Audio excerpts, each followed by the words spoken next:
Hi everyone, this is an example of an autobiography, Malala's Magic Pencil by Malala Yousafzai.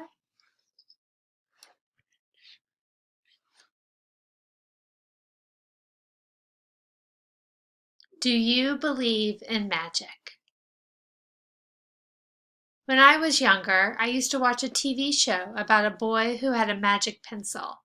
If he was hungry, he drew a bowl of curry, and it appeared. If he and his friends were in danger, he drew a police officer. The boy was a little hero, always protecting people who needed help. How I wanted a magic pencil too. If I had a magic pencil, I would use it to put a lock on my door so my brothers couldn't bother me, stop time so I could sleep an extra hour every morning, erase the smell of the trash dump near our house. I would use it to make other people happy.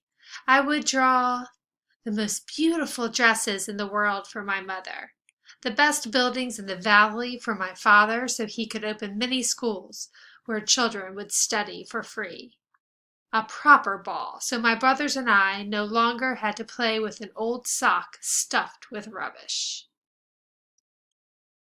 Every night before I went to bed, I wished for a magic pencil of my own, and every morning I would wake up and check my cupboard, but the magic pencil was never there.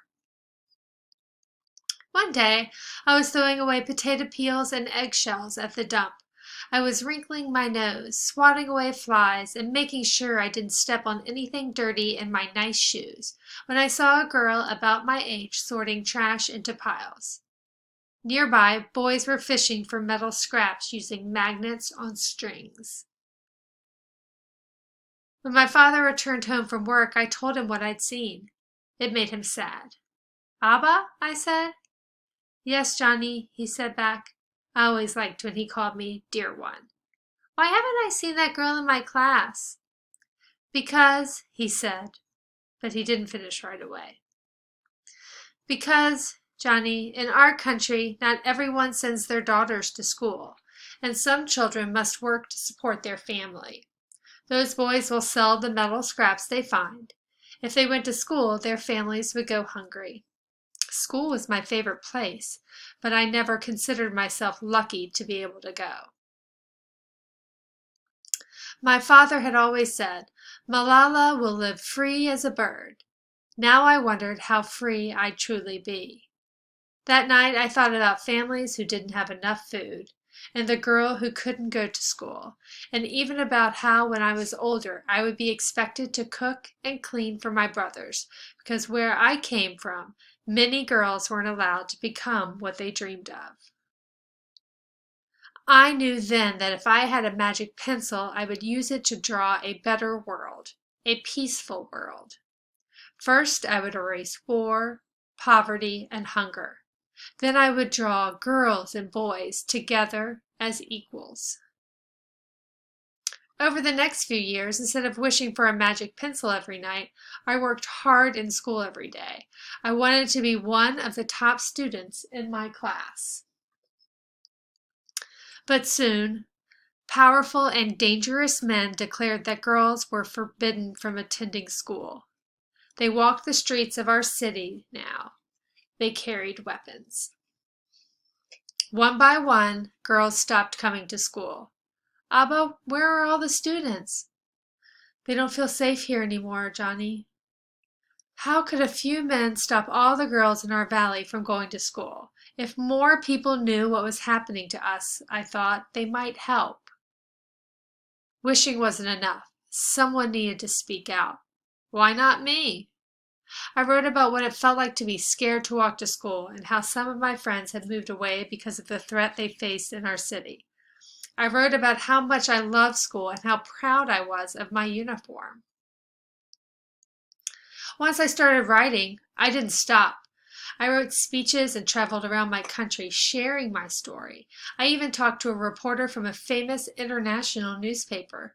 People actually wanted to learn about my life. I spoke for all the girls in my valley who couldn't speak for themselves.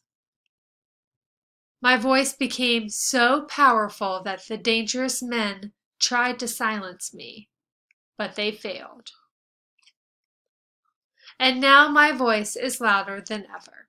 Louder because people have joined me, and together we make a chorus standing up for what we believe.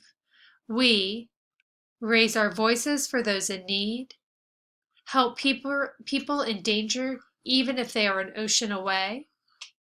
Think of the world as a family. Do you still believe in magic? I do.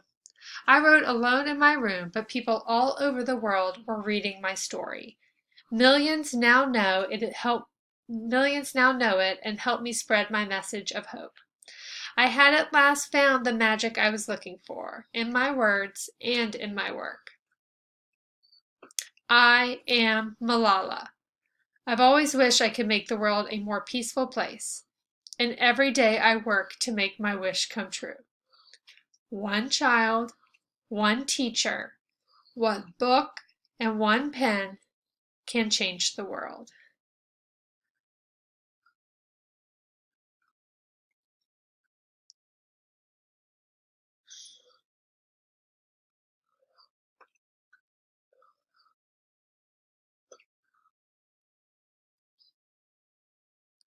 The true story of one girl's wish for a better world.